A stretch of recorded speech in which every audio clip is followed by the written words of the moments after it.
Solano Lopez was the eldest son of dictator Carlos Antonio Lopez, who ruled the small South American country of Paraguay for about 20 years. During his father's reign, Lopez was sent on a diplomatic mission to France in 1853. By the time of his return, he worshipped Napoleon Bonaparte, whose empire spanned all the way from northern Spain to Moscow at its height. When Lopez assumed power in 1863, he tried his best to imitate his hero. At the time of his accession, the landlocked Paraguay was the only South American nation that didn't have a coastline, which meant that they were missing out on profits from foreign trade. Wanting to open up his country to foreign trade and to establish Paraguay as a major player in the region, he formed an alliance with another smaller power, Uruguay. The idea was to form a third regional bloc that could challenge the domination of the much larger and more powerful Brazil and Argentina. Obviously, Brazil wasn't too happy with this, so they invaded Uruguay in 1864 to make their feelings known. In response, Lopez declared war on Brazil by sacking the Brazilian province of Mato Grosso,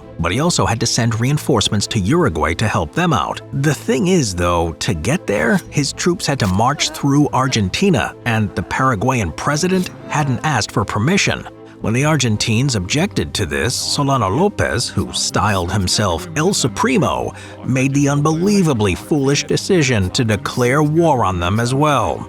Then, to make matters even worse, Uruguay, which was quickly defeated by Brazil, was also prompted to declare war on Paraguay. Through a combination of ignorance, hubris, and sheer stupidity, Solano Lopez had committed his country into a fight they could not win. In May 1865, Brazil, Argentina, and Uruguay signed an agreement called the Triple Alliance. Within a month, they had already demolished the Paraguayan navy and gained a foothold on the strategically important Parani River, which meant Paraguay was no longer able to supply its armies in Argentina. His defeat at the Battle of Tuyuti, the largest engagement of the war, a year later, would set the tone for the next 4 years. Against all military logic, he ordered his men to trudge through a swamp towards fixed enemy positions with virtually no artillery support. Over the course of a single afternoon, his entire army, one of the biggest he had ever had at his disposal, was decimated, and 6,000 lay dead on the blood-soaked mud. By January 1869, the Paraguayan capital of Asunción had been captured,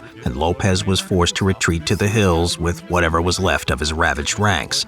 On March 1, 1870, Lopez made his last stand at the Battle of Cerro Cora against the Brazilians. While fighting alongside his troops, he was severely injured by a lance. As he scrambled into a river to escape, he was put out of his misery by a bullet to the head.